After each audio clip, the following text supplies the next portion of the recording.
Fala pessoal, Gustavo Guerra aqui novamente com mais uma aula para vocês no curso Maratona Cripto, no módulo bônus, eminentemente jurídico. Nessa aula, a gente vai falar um pouquinho a respeito da relação entre o Bitcoin, as altcoins e ativos digitais e a Receita Federal do Brasil. Então, nessa aula, a gente vai falar dos temidos tributos, dos temidos impostos. Na aula anterior, a gente ficou firmado um compromisso aí de trazer para vocês algum pensamento que seja compatível com o conteúdo apresentado. E nesse momento, nessa sua caminhada, tudo que você veio aprendendo aqui com a gente no curso Maratona Cripto, aqueles que já tinham um conhecimento, que lapidaram ainda mais o conhecimento que tinham, eu posso dizer para vocês, pessoal, que chega de ser o que dá para ser. Aquela atividade negativa, aquela procrastinação, aquela parte da gente que a gente quer abandonar, chegou o momento de definitivamente deixar para trás. Porque é chegada a hora de ser tudo aquilo que a gente pode ser, de dar o nosso máximo para alcançar os nossos objetivos. Porque quem nunca desiste, quem persevera com determinação e, sobretudo, paciência, sempre alcança as metas. Então é chegada a hora de você ser aquilo que você pode ser, de alcançar os seus sonhos. Chegou a sua hora, mas nessa caminhada, recomendo que se faça tudo de maneira correta, porque quando a gente faz as coisas de maneira errada, o tempo sempre cobra e sempre cobra mais pesado. E é com esse pensamento que a gente vai iniciar agora, pessoal, a aula de Receita Federal do Brasil e sua relação com os criptoativos.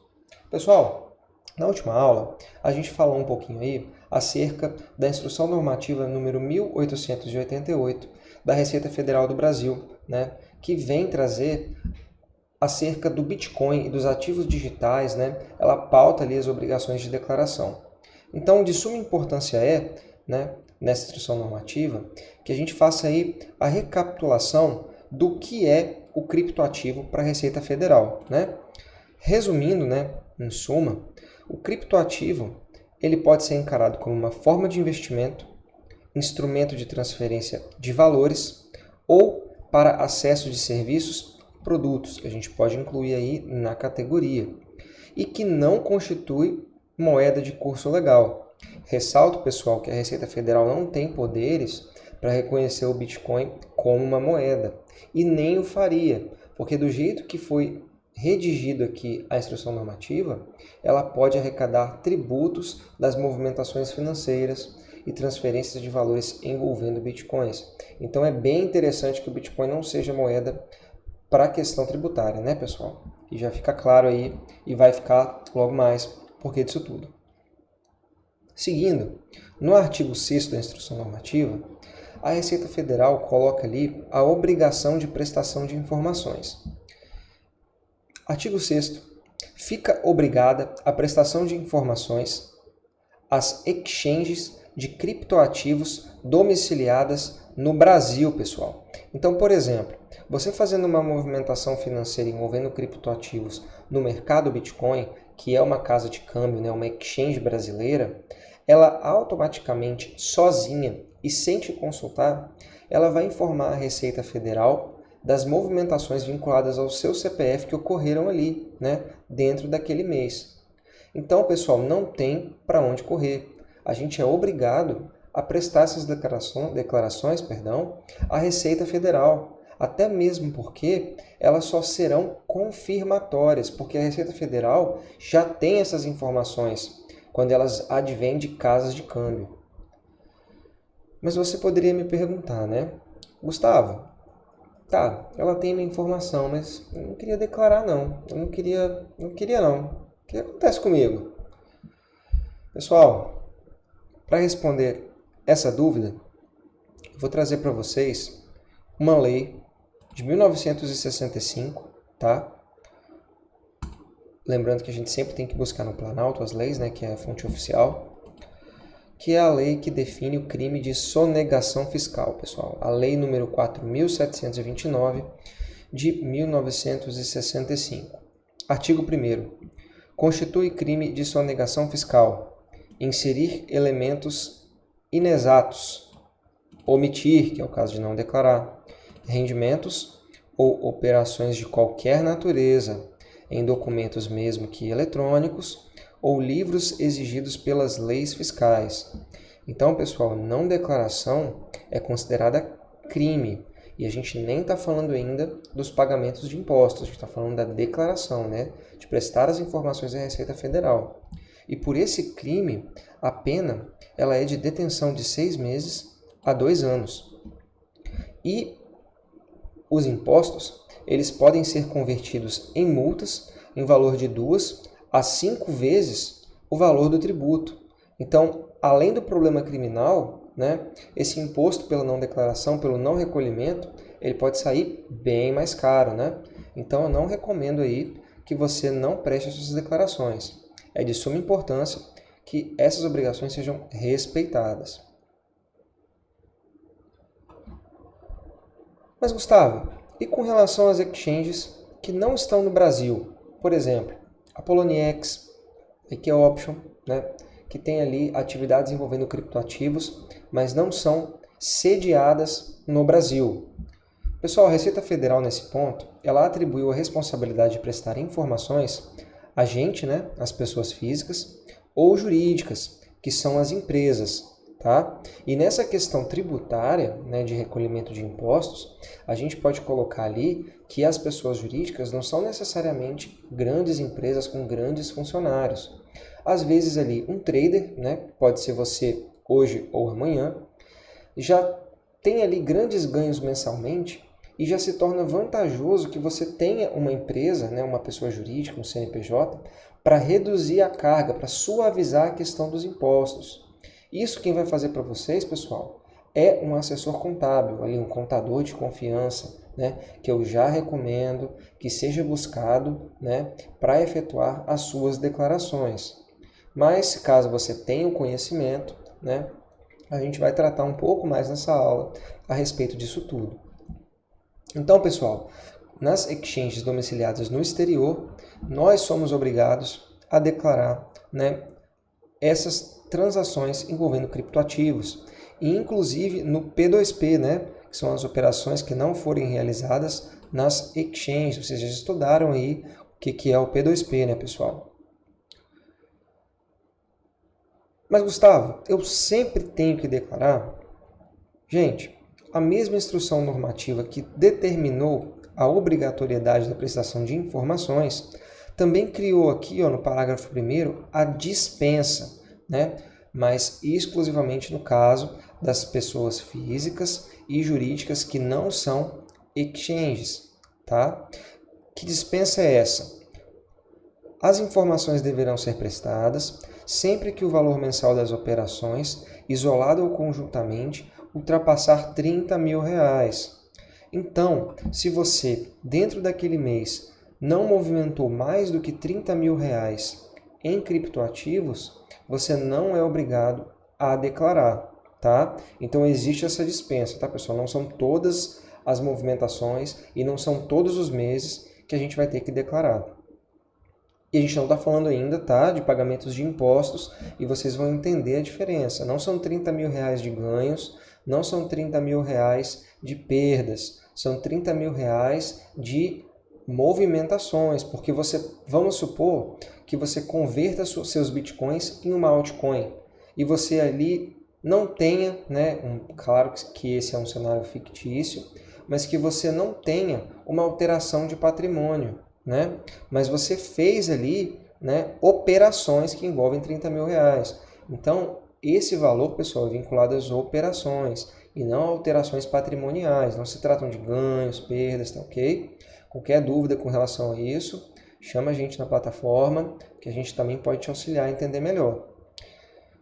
Mas, Gustavo, que operações são essas? São aquelas operações de criptoativos, moedas digitais, bitcoins, altcoins, relacionadas a compra e venda, permuta, doação, depósitos na casa de câmbio, retiradas na casa de câmbio, aluguel, dação em pagamento, emissão e outras operações, ou seja, praticamente tudo, pessoal, envolve essa situação de declarações. E a gente tem que declarar. Reforçando, a gente indica que vocês façam isso com um profissional habilitado, né, e que tenham conhecimento. Mas isso não é obrigatório. Se você já tiver feito alguma declaração fiscal, né, de declaração de imposto de renda, e tiver esse conhecimento, tiver ali, né, uma habilidade para aprender, a gente segue com a aula com mais informações. Mas se você não tiver essa habilidade e quiser, né, esse entendimento, é só chamar a gente ali nas redes sociais, que a gente pode também institucionalizar um curso tutorial ensinando a fazer isso aí passo a passo para vocês. Seguindo, pessoal, se você quiser, né, prestar essa declaração, a gente tem ali o site da Receita Federal, tá? O site da Receita Federal é o www.gov.br/receitafederal/pt-br. Lembrando que a Receita Federal tem duas versões de site, mas é essa a versão que a gente tem que acessar, tá? E você vai clicar ali, ó, no canto superior esquerdo, nas três barrinhas da Receita Federal, vai selecionar a aba Serviços, em seguida, Declarações e Demonstrativos, e declaração com criptoativos, pessoal. E na página que vai se abrir, não tem muitas opções mesmo. Vocês vão clicar em declarar operações com criptoativos. Nessa página, vocês vão receber todas as informações, né? São informações que a gente já trouxe aqui no curso, né? Mas elas estão ali sendo confirmadas. E olha que bacana, pessoal. A própria Receita Federal publicamente reconhece ali, ó, o Bitcoin como a criptomoeda mais famosa. Então isso daí já é um sinal verde, né?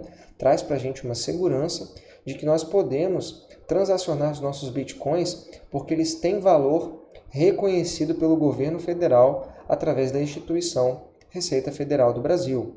Dessa forma a gente já percebe que o Bitcoin não é aquele vilão que os boatos noticiam às vezes aí nos jornais, né? E vocês já aprenderam isso aí nas aulas anteriores. Isso nada mais é do que pessoas que perdem aí com o avanço do Bitcoin, né, e com a sua adoção em massa. Descendo mais um pouquinho a página, pessoal, vocês vão perceber aqui, na parte mais informações, informações gerais, um link aqui para a instrução normativa, né, a 1888/2019, que eu venho falando com vocês nessa aula e um pouco na aula anterior. E ali vocês vão poder acessar com mais calma, ler com mais detalhes, né, e se tiverem dúvidas, recorrer aqui à plataforma pelos comentários. Mas fica desde já, né, a recomendação. Sobre o passo a passo, pessoal, eu não vou abrir para vocês aqui, ó, o atendimento que evidentemente presta a declaração, que reforço, não é só a declaração de imposto de renda anual, que é obrigatória, mas a mensal, quando ela supera ali aquela movimentação que eu falei com vocês, que se faz nesse link, tá? Eu não vou abrir para vocês porque a Receita Federal ela não tem um modelo. E se eu abrir usando minha certificação digital, vai ser publicado aqui, né, os meus ganhos, meu patrimônio, meus bens, minhas contas bancárias. Eu acho que não vem ao caso, eu acho que não é pertinente, não é necessário. O que eu posso fazer é tecer alguns comentários para quem já tem o conhecimento. Quando você fizer, além dessa aqui, que é a declaração mensal, né, a declaração anual, na abas Bens e Direitos, lá onde você coloca seu carro, sua casa, suas contas bancárias, você vai cadastrar com o código 99 outros bens e direitos, as criptomoedas. Mas você não vai colocar só as criptomoedas. No momento da declaração, você vai ter que converter elas, sejam quais forem, em reais, tá? Por que que você é obrigado a fazer essa conversão? Porque é sobre o ganho de capital atrelado, já vou explicar para vocês o que isso quer dizer, que vai recair o imposto. Porque até agora, pessoal, eu estou falando somente das declarações. É agora que eu vou falar com vocês da questão dos impostos, pessoal. E como que funciona isso? Gente, o imposto, ele não vai recair sobre a declaração. Ele vai recair sobre o ganho do capital. Como que isso funciona? Vou explicar para vocês. E para isso eu vou aqui para a tela do Excel. Acho que vai ficar mais fácil, né, na prática aí. Supondo, pessoal, que no mês de outubro de 2020, vocês tenham aí 3 bitcoins na carteira de vocês, tá? São bitcoins ainda. E que esses bitcoins cada, eles estão valendo 60 mil reais, né? Preço próximo aí, um pouco inferior do que realmente está custando. Então, pessoal, você tem aí, né? Vocês têm aí 180 mil reais em patrimônio envolvendo bitcoins, tá? Nesse ponto, não existe ainda imposto a ser recolhido, tributo a ser pago. Por quê? Porque para que isso aconteça, deve existir um ganho de capital em reais. E o que isso quer dizer? Vamos supor que em novembro, tá, pessoal? Novembro de 2020, você vendeu um Bitcoin, certo? Então você ficou ali com 2 Bitcoins na carteira, tá? E um Bitcoin foi vendido. Vamos colocar aqui o Bitcoin na carteira em azul e o Bitcoin vendido em verde.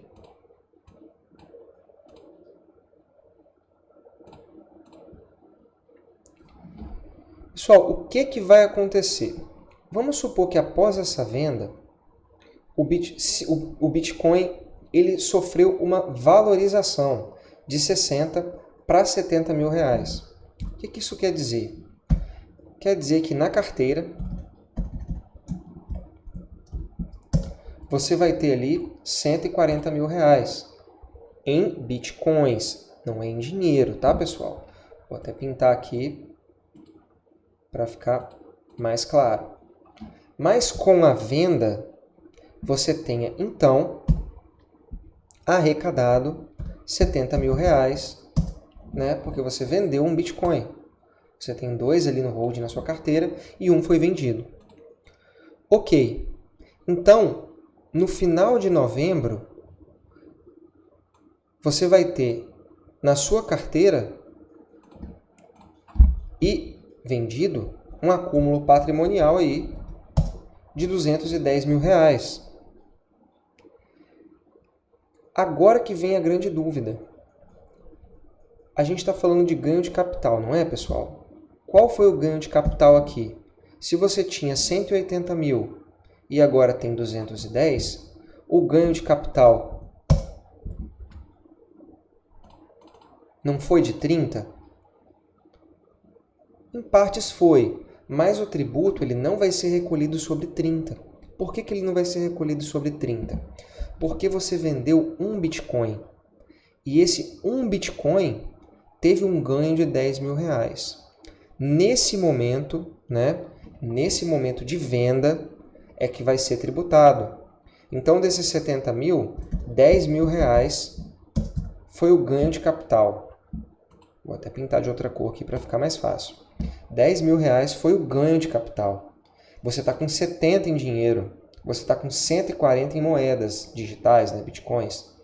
Mas a diferença, mesmo que tenha sido de 30 mil para o seu patrimônio como um todo, a diferença real, né, em reais, como houve valorização de 10 mil e você só vendeu um, foi de 10 mil. E é sobre esses 10 mil que o capital, né, que o tributo, perdão, vai ser calculado. Então, pessoal, vamos para a alíquota agora para a gente ver, né, como que fica isso com relação, né, a 10 mil reais. Desde já, eu agradeço aí o Jornal Contábil por ter fornecido publicamente aí, né, essa tabela gráfica. Pessoal, esses são os impostos envolvendo ganhos de capital e, inclusive, operações, portanto, de criptoativos. Até 5 mil reais, incide-se 15% sobre o valor de ganho. De 5 mil a 10 milhões, 17,5%. De 10 milhões a 30 milhões, 20%. E acima de 30 milhões, 22,5%. Pessoal, podem parecer transações exorbitantes, impossíveis, raras, mas não são tanto assim. Basta um simples olhar sobre o capital circulante, né, do Bitcoin na rede como um todo, e vocês vão perceber que a cada 24 horas são movimentadas grandes quantias. Então isso não é completamente impossível, porque as declarações envolvem meses. E a gente tem aí as grandes baleias que movimentam valores assustadores, né, pessoal? Isso aí é bem real. Então, voltando para a nossa planilha, a gente vai aplicar ali, né? Foi um ganho de 10 mil, então a gente está ali, ó, na segunda faixa, 17,5%. Então, sobre 10 mil reais, que é o ganho do meu capital, eu vou aplicar 17,5%, né, de alíquota. Então, pessoal, 17,5% são R$ 1.750 de impostos, né, pessoal? E o imposto, vou colocar aqui de vermelho, porque ele vai representar uma redução no capital. Pessoal, é basicamente isso, né?